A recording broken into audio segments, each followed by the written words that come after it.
علیکم dear students, آج کا اردو کا مضمون ہے تمباکو نوشی کے نقصانات۔ تمباکو کا حصول تمباکو کے پودے سے ممکن ہوتا ہے۔ تمام دنیا میں تمباکو کی کاشت ہوتی ہے۔ تمباکو کے پودے کو خشک کر کے اس کے پتوں کو پیس کر تمباکو حاصل ہوتا ہے۔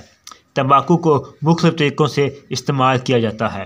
ان میں سگریٹ نوشی، پان کا استعمال اور نسوار کا استعمال رواج پذیر ہے۔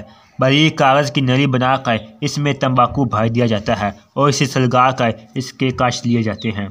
سلگے ہوئے سگریٹ سے نکلنے والا دھواں منہ کے راستے جسم میں داخل ہوتا ہے۔ اس طرح پان کے پتے، کھار اور چونا لگا کر اس پر تمباکو کو رکھ دیا جاتا ہے۔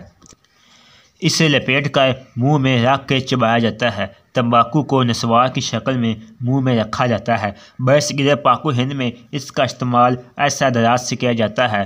پان کے استعمال کو تہذیب کا حصہ بنا لیا گیا ہے۔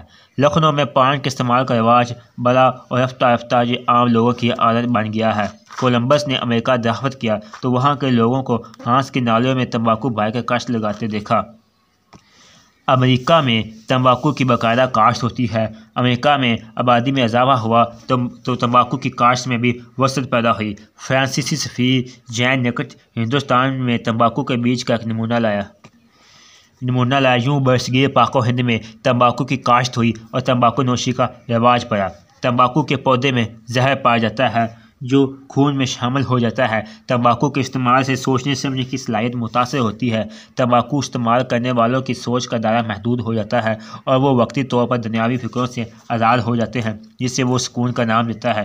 تمباکو کے زہر کو نکوٹین کا نام دیا گیا ہے۔ تمباکو میں نکوٹین کی اچھی خاصی مقدار ہوتی ہے۔ یہ زہر کسی قسم کا فائدہ نہیں دیتی بلکہ اس کا استعمال سراسر نقصان دہ ہے۔ تمباکو کا استعمال ہر دور میں رہا ہے لیکن موجودہ دور میں اسے ترقی ملی ہے۔ سگریٹ کی صورت میں تمباکو کا استعمال فیشن بن گیا ہے۔ خصوصاً نوجوان طبقہ سگریٹ تہذیب کا حصہ سمجھنے لگا ہے اور معاشرتی تقریبات میں سگریٹ کو لازمی جزو سمجھا جاتا ہے۔ لوگوں میں یہ تصور پایا گیا ہے کہ سگریٹ نوشی مردانہ وجاہت اور شخصیت میں نکھار کا باعث ہے۔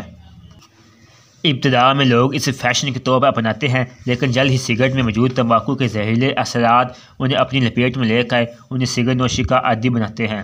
پسندیدہ شخصیت کو سگریٹ کا کش لگاتے دیکھ کر لوگ اس کی تقلید کرتے ہیں۔ بچے سگریٹ نوش بزرگوں کو دیکھ کر اسے کبھی عادت میں مبتلا ہو جاتے ہیں۔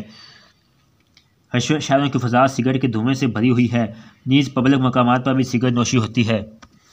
فضا میں پھیلی نکوٹین کی مقدار انسانوں کے جسم میں سانس کے ذریعے داخل ہو جاتی ہے جس سے لاشعوری طور پر لوگ اس کے عادی ہو جاتے ہیں۔ ملک کی ٹیلی ویژن پر سگریٹ نوشی کی تشہیر کی جاتی ہے جو نوجوانوں کو اپنی طرف راغب کرتا ہے۔ ٹیلی ویژن ہر لوگ اس پسندیدہ ہیرو کو سگریٹ نوشی کرتے ہوئے دیکھ کر اس جیسا بننے کی کوشش کرتے ہیں، سگریٹ نوشی کرنے لگ جاتے ہیں۔ نقصانات: تمباکو کا استعمال سراسر مضر صحت ہے۔ تمباکو نوشی سے ناقابل امراض پیدا ہو جاتی ہیں۔ اس کے نقصانات درج ذیل ہیں۔ تمباکو میں زہر ہوتا ہے۔ تمباکو کے استعمال سے یہ زہر جسم میں سرایت کرتا ہے اور پوری طرح جسم پر منفی اثرات مرتب کرتا ہے۔ اس کا اثر دماغ پر بری طرح پڑتا ہے۔ دماغی صلاحیتوں کی بربادی سے تمام جسم مفلوج ہو جاتا ہے، اعصابی نظام تباہ ہو جاتا ہے، جسم کی کارکردگی بری طرح متاثر ہوتی ہے اور جسم بیماریوں کا شکار ہو جاتا ہے۔ سگریٹ نوشی کی عادت انسان کو اخلاقی بے راہ روی کا شکار بنا دیتی ہے۔ موجودہ دور میں سگریٹ نوشی کو برائی نہیں سمجھا جاتا، جس سے اخلاقی اقدار زوال پذیری کا شکار ہیں۔